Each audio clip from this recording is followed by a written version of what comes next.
The sound of 60-year-old crystal shattering against the marble floor silenced the room faster than a gunshot.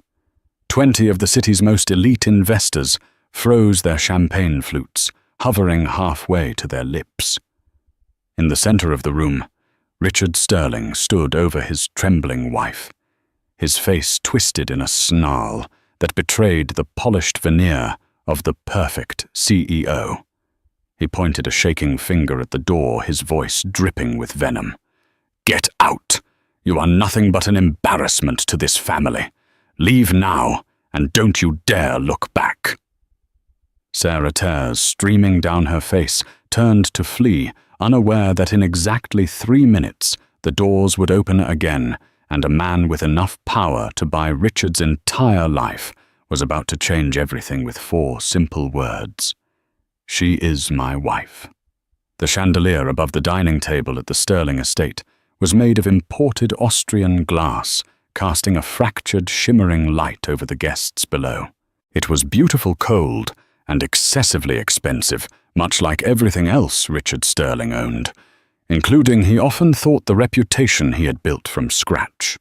Richard sat at the head of the mahogany table, adjusting the cuffs of his bespoke Armani suit.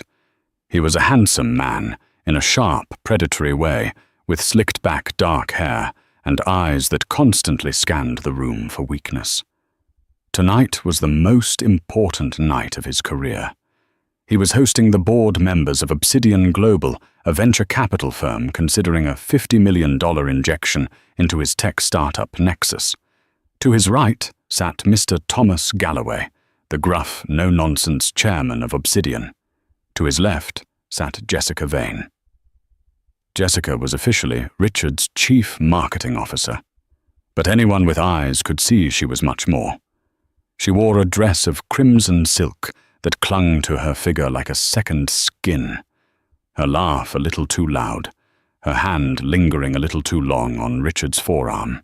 And then at the far end of the table, sitting in the shadows near the kitchen door, was Sarah.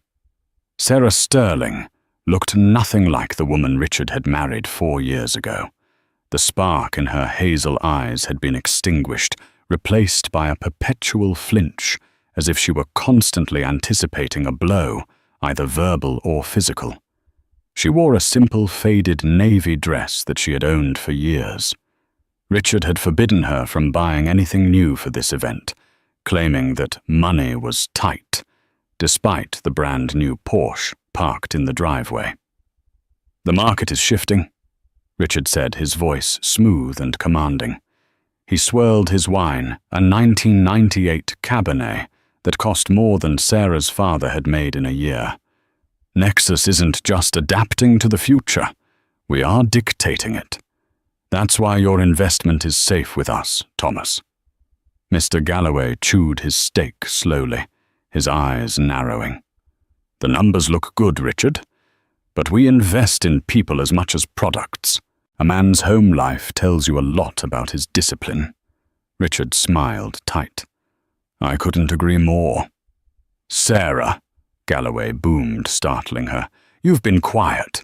What do you think of your husband's expansion plans?" The table went silent.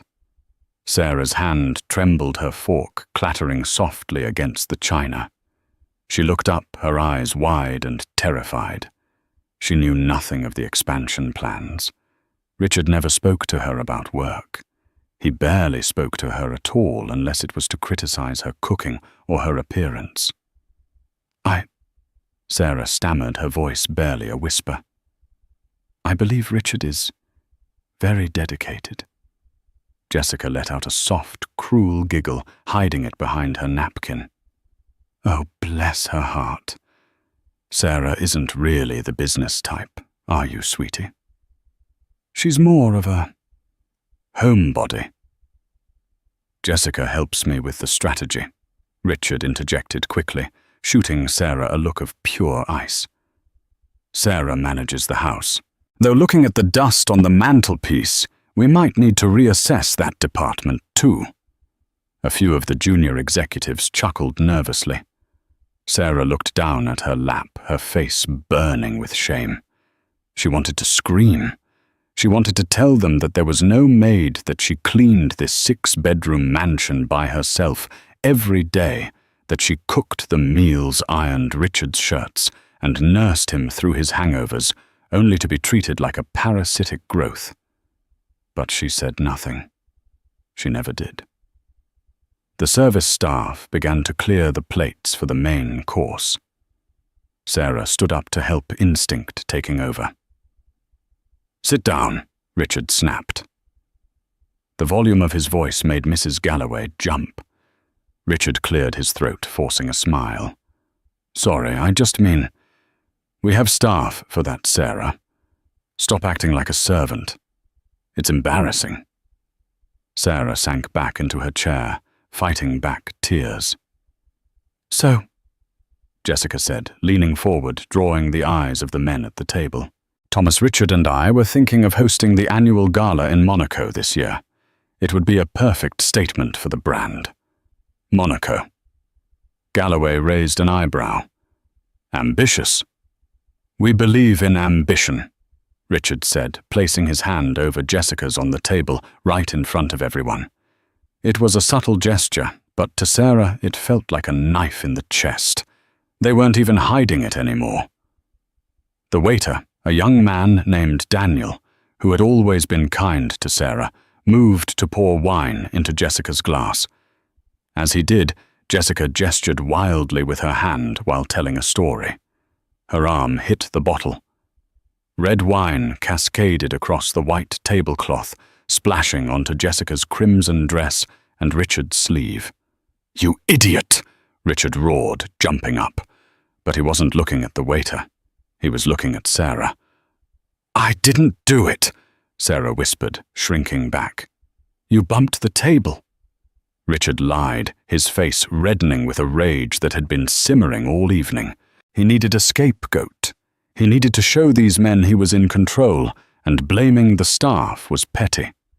Blaming his clumsy wife was a power move he had used 1,000 times. "I saw you. You're so clumsy, Sarah. Always ruining everything." "Richard, please," Sarah begged, aware of the 20 pairs of eyes watching the spectacle.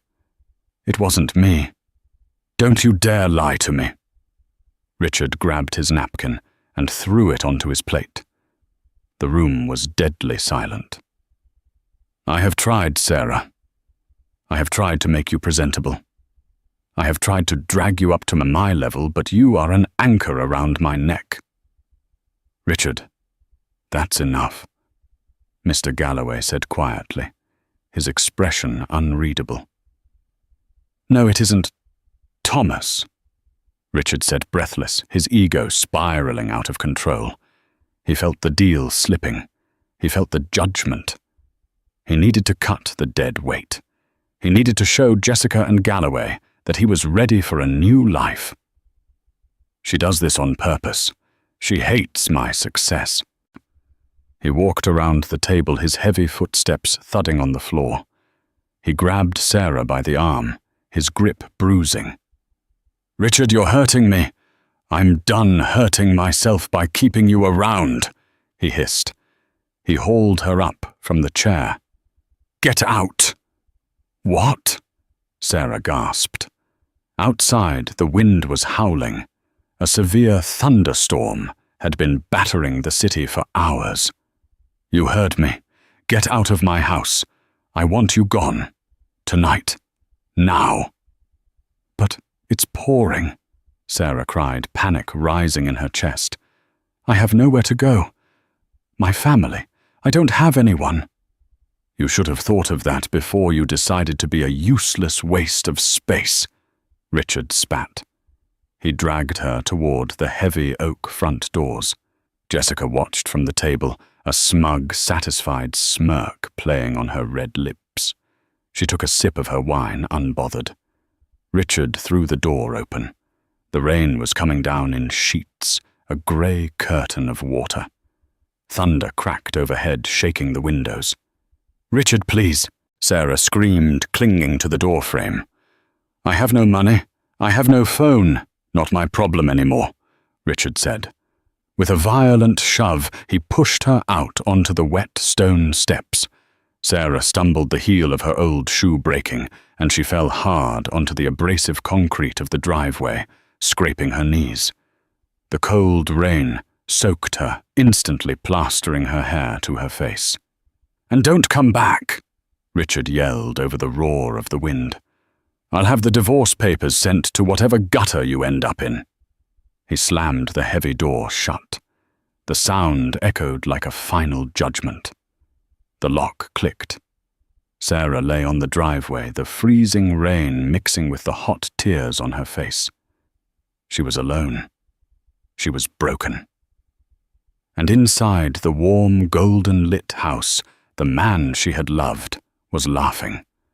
The cold was agonizing. It wasn't just a chill. It was a biting, aggressive freeze that seeped into Sarah's bones within minutes. She dragged herself up from the driveway, her knees bleeding, her navy dress heavy with water. She looked back at the house. Through the large bay window of the dining room, she could see them. Richard was laughing now, pouring more wine. Jessica was leaning into him, whispering something in his ear. They had already forgotten her. She had been erased. Sarah began to walk down the long, winding driveway toward the main road.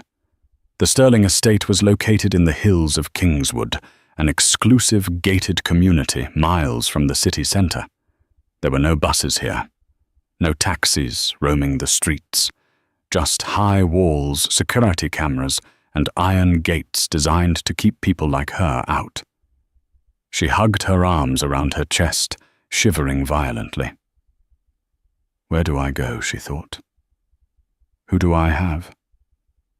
Her parents had passed away 5 years ago in a car accident, the same year she met Richard. He had been her savior then, the charming executive who swept the grieving, lonely girl off her feet. He had promised to take care of her. It was all a lie. He had isolated her, cut off her friends, and drained the small inheritance her parents had left her to invest in his company. She was destitute. She reached the massive iron gates at the end of the driveway. The security guard, a man named Miller, who usually waved at her, wasn't in the booth. The gate was closed. She squeezed through the pedestrian gap, stumbling out onto the dark, slick asphalt of the main road. Headlights from a passing car blinded her, for a moment the vehicle swerving and honking aggressively, before speeding off, spraying her with dirty puddle water. Sarah collapsed onto the grass, verge defeated. She curled into a ball, sobbing into the mud. "God, please," she whispered into the darkness. "Just let it end. Please help me." She closed her eyes, ready to let the hypothermia take her. Then a light appeared. It wasn't the harsh yellow glare of a normal car. It was a crisp, brilliant white beams that cut through the rain like lasers. A low, powerful hum vibrated through the ground. Sarah looked up, squinting. A convoy was approaching. 2 black SUVs flanking a massive, vintage Rolls-Royce Phantom, a car that exuded quiet, old-world power. The vehicles weren't speeding. They were moving with a deliberate, regal pace. They slowed as they saw the figure huddled on the side of the road. Sarah tried to scramble back, terrified. Was it the police, or worse, men who preyed on vulnerable women at night? The convoy came to a smooth halt right in front of her. The rear door of the Rolls-Royce opened before the car had even fully stopped. A driver in a full chauffeur's uniform stepped out with an umbrella, moving with military precision. But he wasn't the one who caught Sarah's attention. An older man stepped out from the back seat. He was tall, imposing, with silver hair combed back perfectly. He wore a heavy wool trench coat over a tuxedo. He leaned on a cane topped with a silver hawk's head.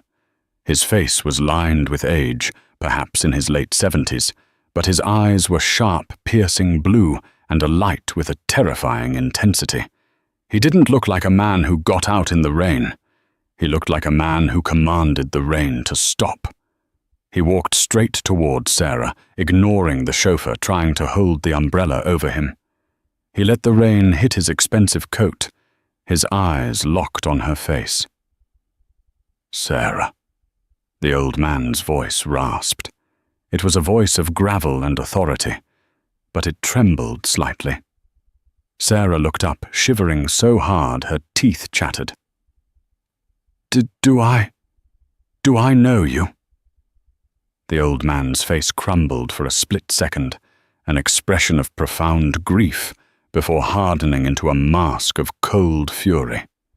He looked at her bleeding knees, her soaked dress, the bruise forming on her arm where Richard had grabbed her. "My God," he whispered. He turned to the chauffeur. "Get her in the car. Now turn up the heat. Get the blankets." "Sir, wait," Sarah stammered, backing away. I can't pay you. I don't know who you are." The old man knelt. He didn't care about the mud ruining his trousers. He took his warm, gloved hands and cupped her freezing face. "You don't remember me," he said softly, a tear mixing with the rain on his cheek. "He said you were dead. He told me you died in the accident with your parents." "Who?" Sarah asked, her mind spinning. "Richard Sterling." The man spat the name like a curse. Sarah froze. "You know Richard?" The old man stood up, his height seeming to double. He looked up the hill toward the Sterling Manor, where the lights were still blazing.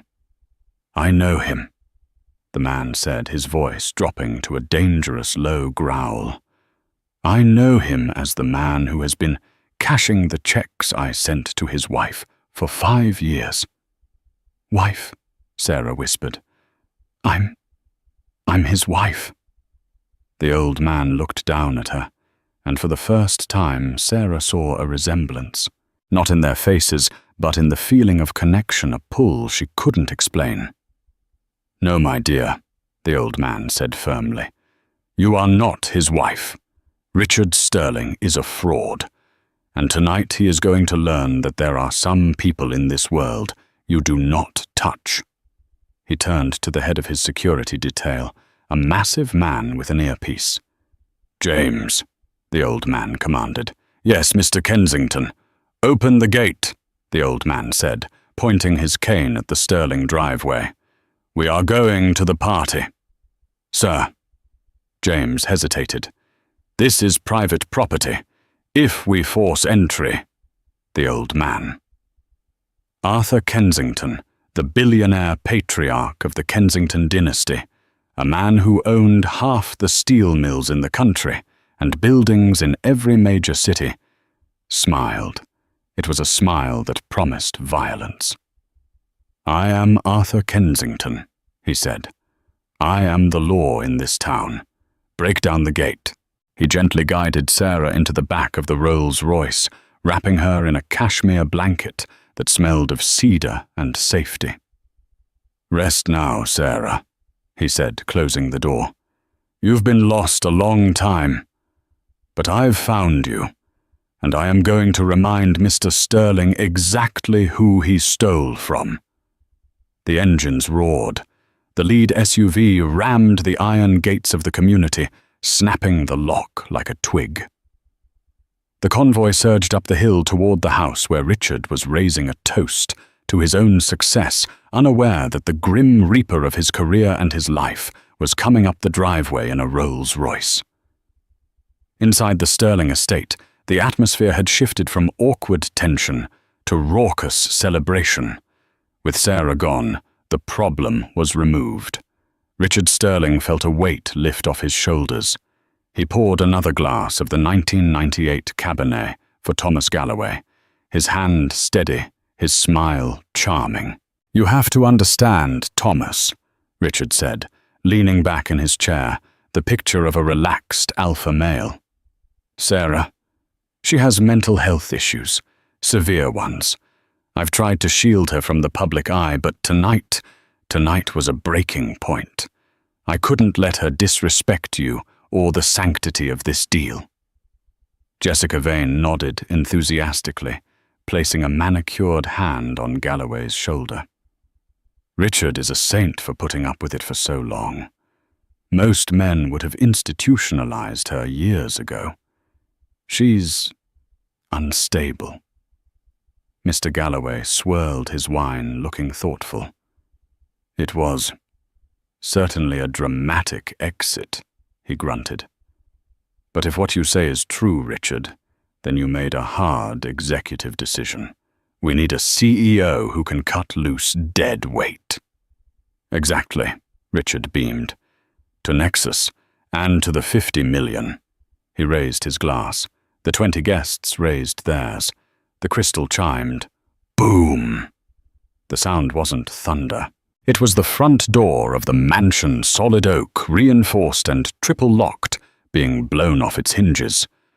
The noise was deafening, shaking the floorboards beneath their feet. The heavy doors slammed onto the marble floor of the foyer with a crash that echoed like an explosion. Shards of wood skittered across the polished tile. What the hell? Richard dropped his wine glass.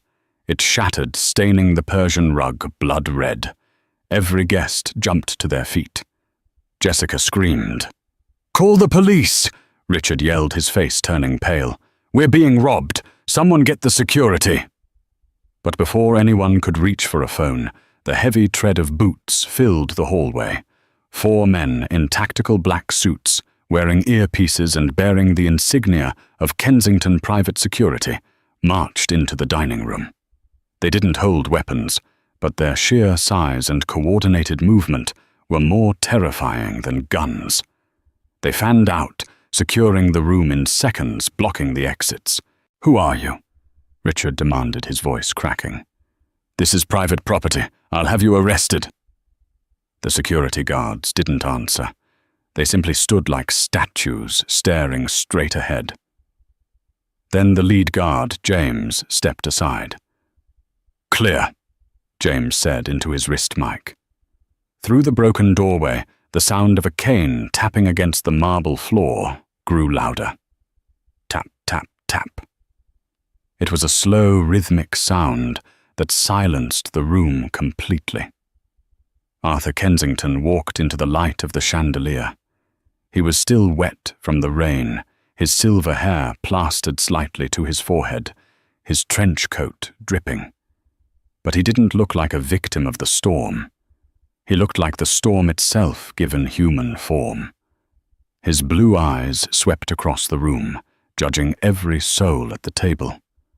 Behind him, huddled in the oversized cashmere blanket, walked Sarah. She was flanked by 2 more guards who supported her as she limped. She looked small, pale, and terrified, but her eyes were fixed on Richard. "Sarah!" Jessica gasped, her hand flying to her mouth. "You brought thugs." Richard's shock turned to fury. He puffed out his chest, trying to regain control of his territory. He stormed toward the old man, stopping just inches away from him. "Who do you think you are?"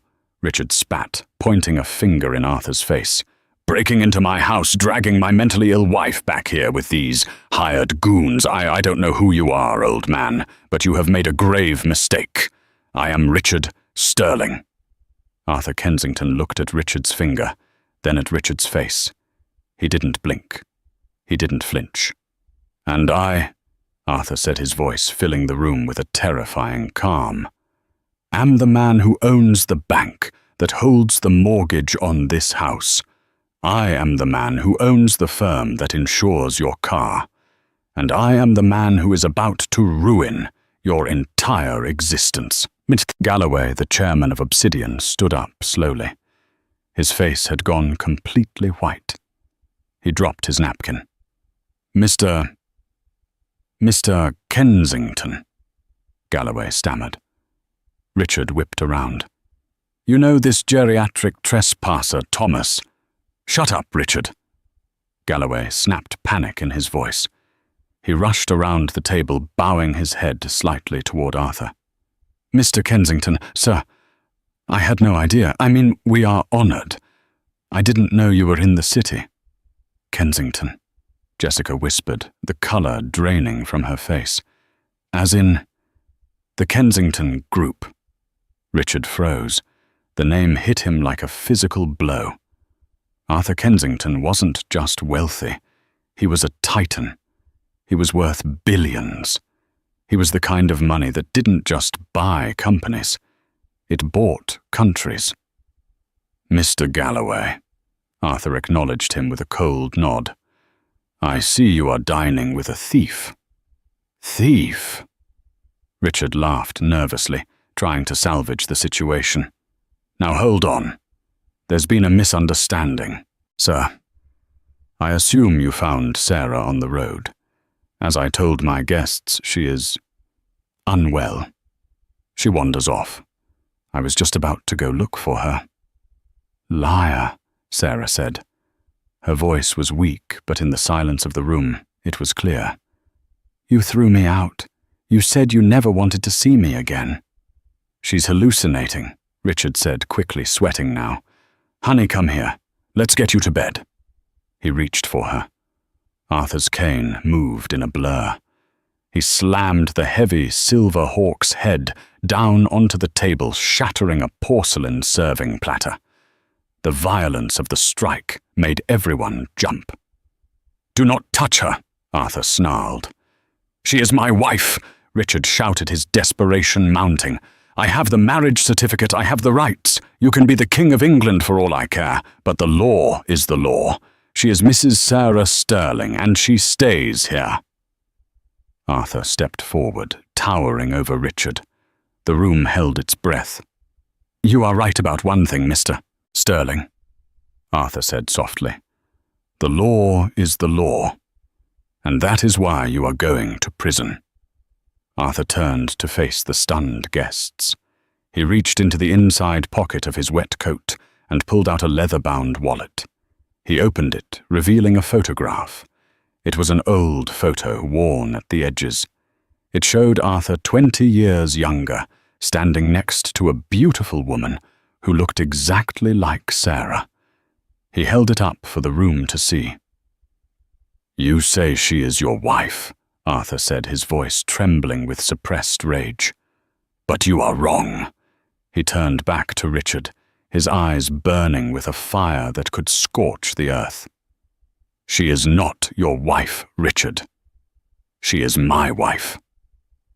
The silence that followed was absolute. It was as if the air had been sucked out of the room. Richard stared at the old man, his mouth slightly open. He looked at Sarah, then back at Arthur. A nervous, incredulous laugh bubbled up from his throat. "Your wife," Richard scoffed, looking around at the guests for support. "Is this a joke? Look at her. She's 28. You're ancient. This is disgusting. You're some senile old billionaire who picked up a stray and thinks." "Silence!" Mr. Galloway roared at Richard. "Let him speak." Arthur handed his wet coat to James, revealing the impeccable tuxedo beneath. He adjusted his cufflinks, regaining his composure. He walked over to Sarah and gently took her hand. She didn't pull away. She looked at him with a mixture of confusion and a strange, dawning recognition. 5 years ago. Arthur began addressing the room like a courtroom. "I was in a car accident in the Swiss Alps. I was driving. My wife was in the passenger seat. We swerved to avoid a truck on an icy pass. The car went over the edge." Sarah gasped. A flash of memory hit her screeching tires, the feeling of falling the cold bite of snow. "I was found 3 days later, half frozen in a ravine." Arthur continued, his voice tight with pain. "But my wife, she was gone. The river had taken the passenger side of the vehicle. The authorities searched for weeks. They found nothing. No body, no trace. Eventually, she was declared dead." He squeezed Sarah's hand. "I grieved for 5 years. I built a mausoleum. I stopped living. I thought my life was over." He turned his glare on Richard. "But she didn't die. She was washed downstream. She survived, but she had head trauma. Massive amnesia. She didn't know who she was. She was a Jane Doe in a hospital in France for 6 months." Richard's face was turning a shade of grey, usually reserved for corpses. He began to back away toward the kitchen door, but a Kensington security guard stepped silently into his path. "And that," Arthur pointed a shaking finger at Richard, "is where you come in." I met her in a coffee shop," Richard stammered. "In London. She told me she had no family." "You met her in the hospital," Arthur corrected him, his voice icy. "My private investigators have been tearing the world apart for 5 years, looking for a trace. We finally found the records last week. You were a volunteer orderly at the St. Jude Hospital in Lyon. You saw a beautiful woman with no memory, no name, and most importantly, a platinum locket around her neck with the Kensington crest." Sarah's hand flew to her throat. She wasn't wearing it now. "I pawned it," Richard admitted softly before catching himself. I never saw a locket. We found the pawn shop, Richard," Arthur said. "You saw the crest. You looked it up. You realized this Jane Doe was linked to one of the wealthiest families in Europe. But instead of contacting me, instead of helping a lost woman find her husband, you saw a lottery ticket." The guests were whispering now looks of disgust directed at Richard. Jessica Vane had moved several feet away from him, acting as if she had never met him. "You seduced a woman who didn't even know her own name?" Arthur continued, his voice rising. "You whisked her away to England. You forged a background for her. You created Sarah Sterling out of thin air. You married her quickly, quietly, hoping that eventually her memory would return, or you could find a way to claim her trust fund legally." "That's insane," Richard shouted. "It's a conspiracy theory. I loved her." "You loved her." Arthur laughed, a harsh, bark-like sound. "I stood outside that window, Richard.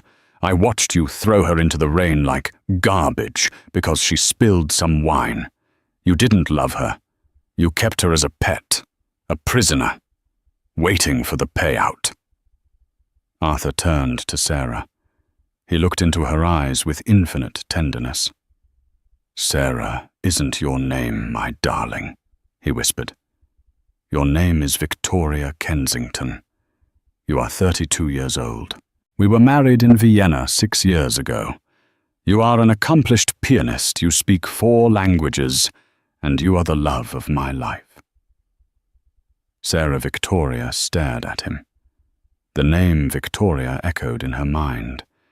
It felt right, like a key turning in a rusted lock.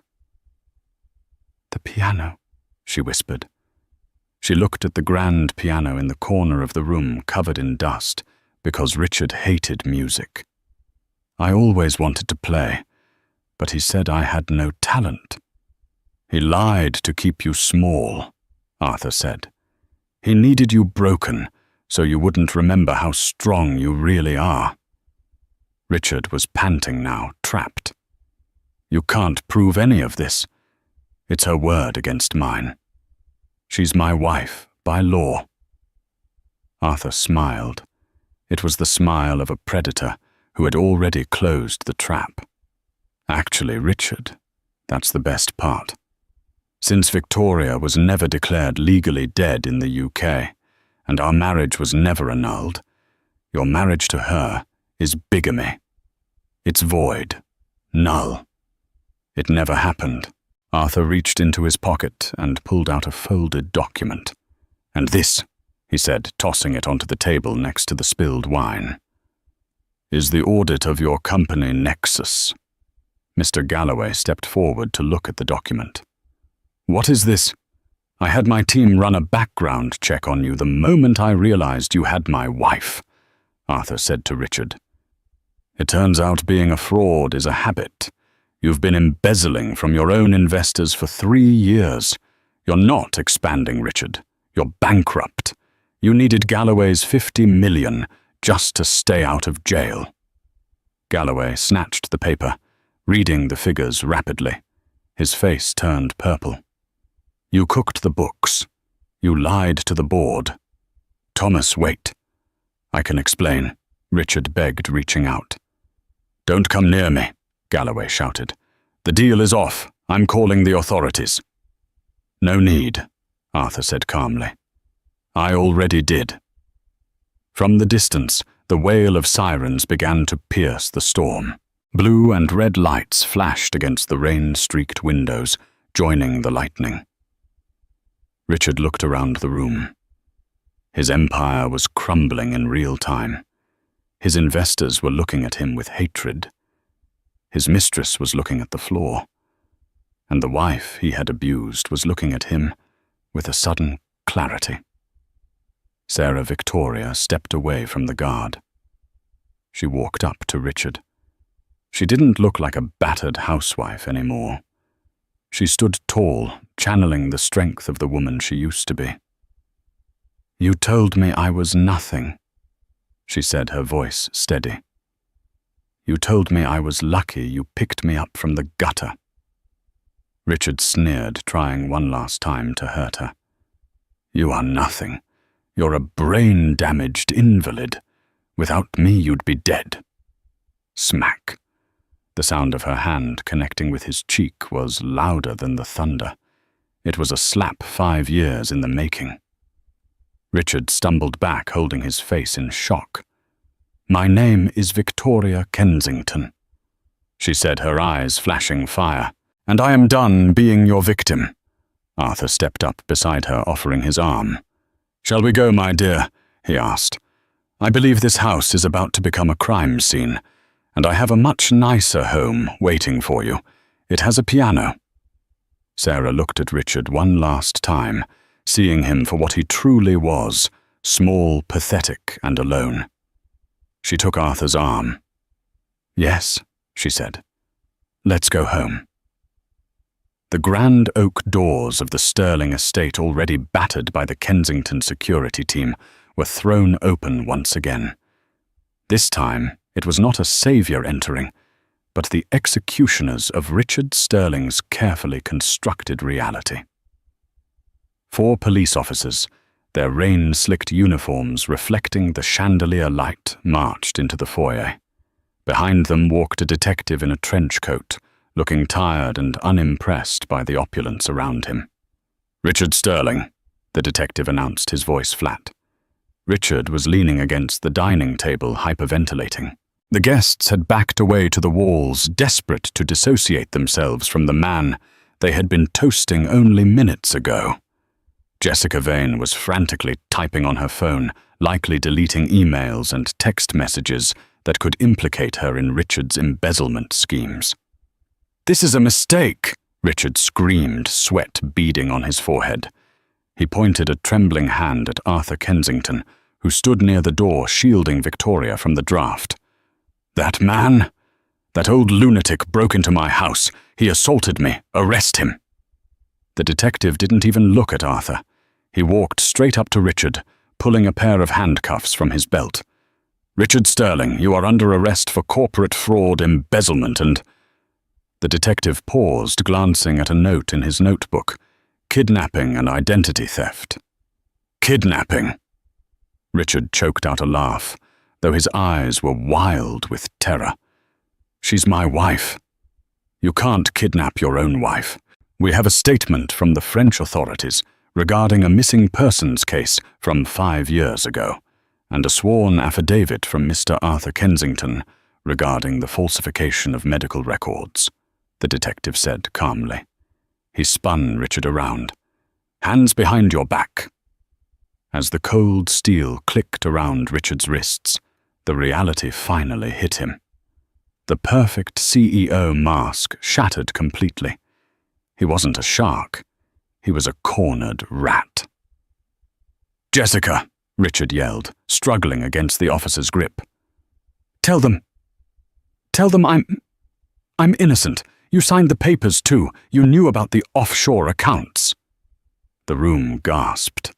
Jessica froze her phone, slipping from her fingers and landing on the rug with a soft thud. She looked up her face, a mask of horrified betrayal. I don't know what you're talking about," Jessica stammered, tears instantly welling up in her eyes, a performance worthy of an Oscar. "I was just an employee. He forced me. He threatened me." "You lying witch," Richard roared, lunging at her, but the officers held him back. "We planned it all in Cabo." "You came up with the idea to fake the quarterly reports. Get him out of here," the detective ordered. As they dragged Richard Sterling toward the door, the same door he had thrown his wife out of, less than an hour ago, he passed by Victoria. She was standing by the entrance, wrapped in the cashmere blanket, Arthur's hand resting protectively on her shoulder. Richard looked at her, his eyes pleading, pathetic. "Sarah, baby, please," he whimpered. "I gave you a home. I took care of you when you were nobody. Don't let them do this. Tell them I'm a good husband." Victoria looked at the man who had made her feel small for 4 years. She looked at the bruise forming on her arm, where he had grabbed her. She remembered the nights spent crying in the bathroom while he entertained guests like Jessica. She stepped forward, just an inch. "My name is not Sarah," she said, her voice quiet, but piercing through the storm of Richard's panic. "And you were never a husband. You were a jailer." "Get him out," Arthur commanded, his voice like iron. The police dragged Richard into the rainy night. The flashing blue lights illuminated his face, twisted in a scream of rage and defeat, before he was shoved into the back of a squad car. Inside the house, the silence was heavy. Mr. Galloway, the investor, who had been ready to give Richard $50 million, walked up to Arthur. He looked shaken. "Mr. Kensington," Galloway said, wiping his brow. I owe you an apology. And a thank you. If you hadn't arrived, I would have signed that deal." "You should learn to vet your partners better, Thomas," Arthur said coolly. "A man who treats his wife like a servant is rarely a man of honor in business." Arthur turned his back on the room full of stunned elites. He looked down at Victoria. "Are you ready to go home, Victoria?" She looked around the cold, modern mansion that had been her prison. She looked at the spilled wine, the broken glass, the people who had laughed at her. "Yes," she whispered. "Take me away from here." Arthur guided her out to the waiting Rolls-Royce. As she slid into the leather seat, the warmth of the car enveloping her, she watched the police cars driving Richard away. For the first time in 4 years, the knot of anxiety in her chest began to loosen. She was safe. The Kensington estate was not a house. It was a sanctuary. Located 3 hours away in the rolling countryside, it was a sprawling manor of warm stone surrounded by ancient oak trees and manicured gardens.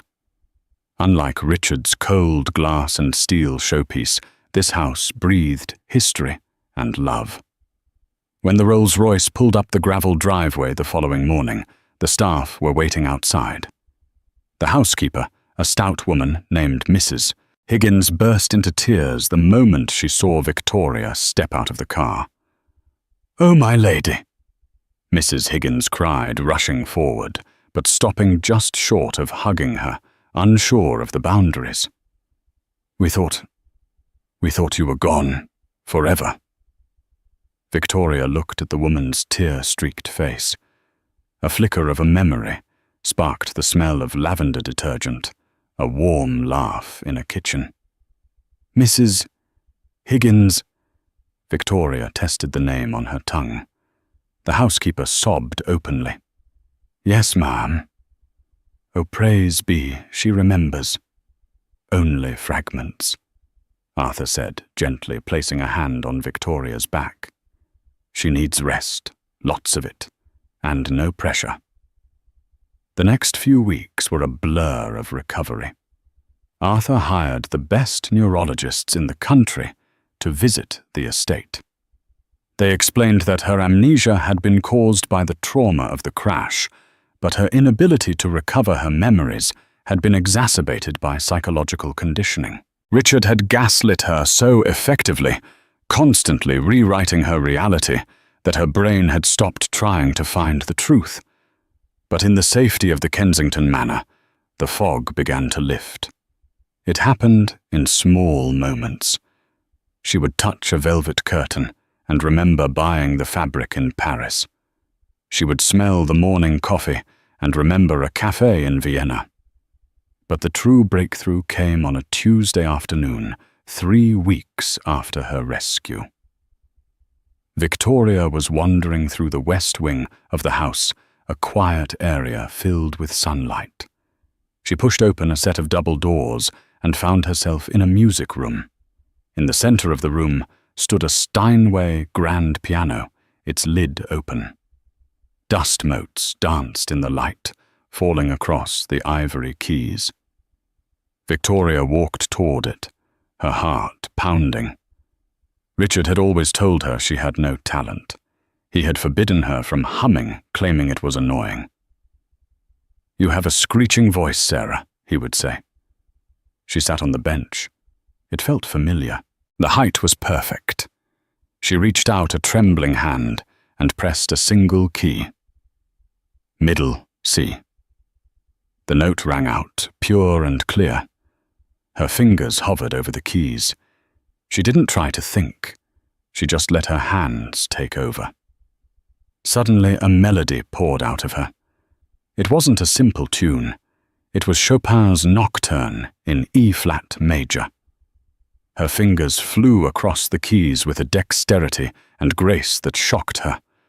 The music swelled, filling the room complex and melancholic and beautiful. She closed her eyes, tears streaming down her face. She wasn't clumsy. She wasn't useless. She was a virtuoso.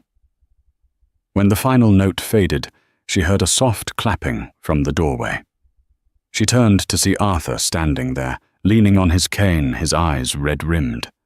"You played that for me on our first anniversary," he said softly, walking into the room. "I used to sit here for hours just listening to you. For 5 years this house has been silent. I couldn't bear to let anyone else play it." Victoria stood up and rushed into his arms. For the first time, she didn't feel like a victim being saved. She felt like a wife returning to her husband. "I remember," she wept into his shoulder. "Arthur, I remember. I remember the blue dress I wore. I remember the waiter dropping the tray.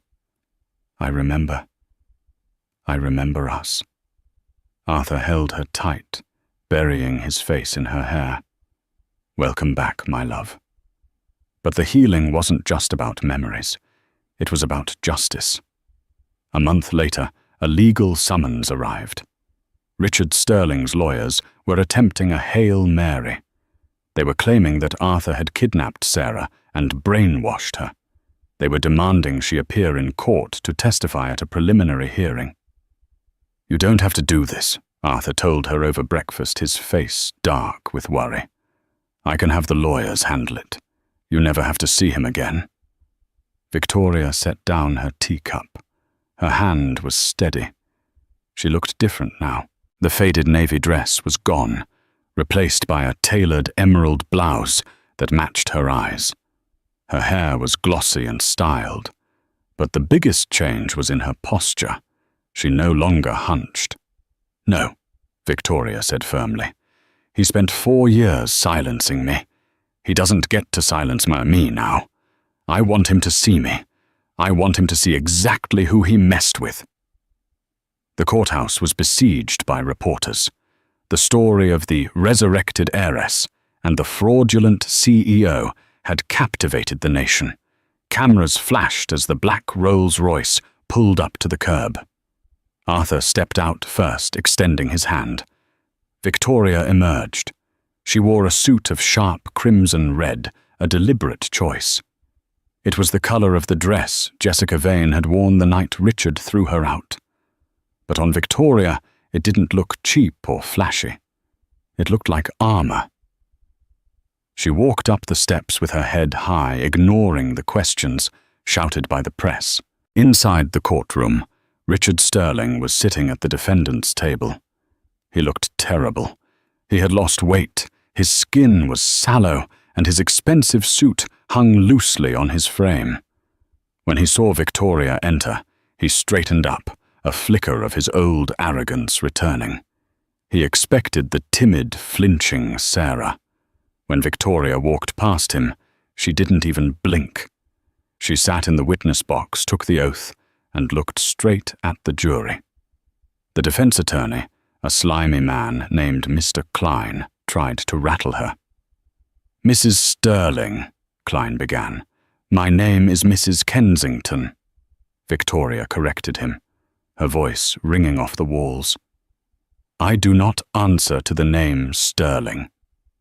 "Right," Klein smirked. "Well, isn't it true that you suffered a head injury, that you are prone to confusion? Isn't it possible that my client, a benevolent man, took you in when you were confused, and now this billionaire," he gestured at Arthur, "has simply offered you a better deal?" The courtroom murmured. Richard smirked, thinking he had won. Victoria leaned into the microphone. "Mr. Klein," she said coolly, "your client didn't take me in. He isolated me. He spent 4 years systematically destroying my self-esteem so that I wouldn't question why a marketing consultant was terrified of her husband answering the door. He pawned my family heirlooms. He used my existence to appear stable to investors while he stole their money." She turned her gaze to Richard. "He is a small, frightened man who builds himself up by tearing others down. And regarding my memory, I remember everything now, including the night he threw me into a thunderstorm without a coat, telling me to die in a gutter. I didn't die, Richard. I survived, and I am here to ensure you never hurt another woman again." The jury was spellbound. Richard's smirk had vanished, replaced by open fear. The trial lasted 3 weeks. Jessica Vane testified against Richard in exchange for a reduced sentence, revealing every illegal transaction, every forged document, and every moment of mockery they had shared at Victoria's expense. The verdict was unanimous. Richard Sterling was found guilty on all counts: fraud, embezzlement, spousal abuse, and bigamy. He was sentenced to 25 years in federal prison, without the possibility of parole. As the bailiffs led him away in shackles, he looked back at the gallery. He locked eyes with Victoria one last time. He opened his mouth to speak, perhaps to beg, but she had already turned away. She was looking at Arthur, who was smiling at her with pride. Richard was dragged out the side door into a life of grey walls and iron bars, erased from the world he so desperately wanted to own. 6 months later, the Kensington annual charity gala was the event of the season. The ballroom of the city's finest hotel was packed with the elite honest investors, philanthropists and artists. At the center of the room stood Arthur Kensington, looking 10 years younger than he had that rainy night. He tapped a spoon against his champagne glass, silencing the crowd. "Thank you all for coming," Arthur boomed. "Tonight is special. We are here raising money for the Victoria Foundation, a new initiative dedicated to helping victims of domestic abuse find legal aid and safe housing." Applause rippled through the room. "But I am not the one running it," Arthur said, his eyes twinkling. "I would like to introduce the chairwoman of the foundation, my partner, my heart, and the strongest woman I know. Please welcome Victoria Kensington." The double doors opened. Victoria stepped out.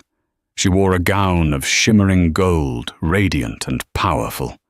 She walked to the microphone, no longer the broken woman in the faded navy dress, but a queen who had reclaimed her throne. She looked at the crowd, then at Arthur. She smiled a true, brilliant smile that reached her eyes. "Thank you," she said, her voice steady and commanding. "For a long time, I was told I had no voice. I was told I was nothing. But I learned that our value is not defined by how others treat us, but by how we survive." She raised her glass. "To resilience, and to love that never forgets." As the room cheered, Arthur walked over and kissed her hand. The nightmare of Sarah Sterling was gone forever. Victoria Kensington was home. And that is the incredible story of how Richard Sterling lost everything by underestimating the woman he tried to destroy. It's a powerful reminder that no matter how dark things get, the truth has a way of coming out, and that true love acts as a shield, not a sword. If you enjoyed this story of justice and redemption, please hit the like button. It really helps the channel grow. Don't forget to subscribe and turn on notifications so you never miss a new story. What did you think of Richard's punishment? Did he get what he deserved? Let me know in the comments below. Thanks for watching and see you in the next video.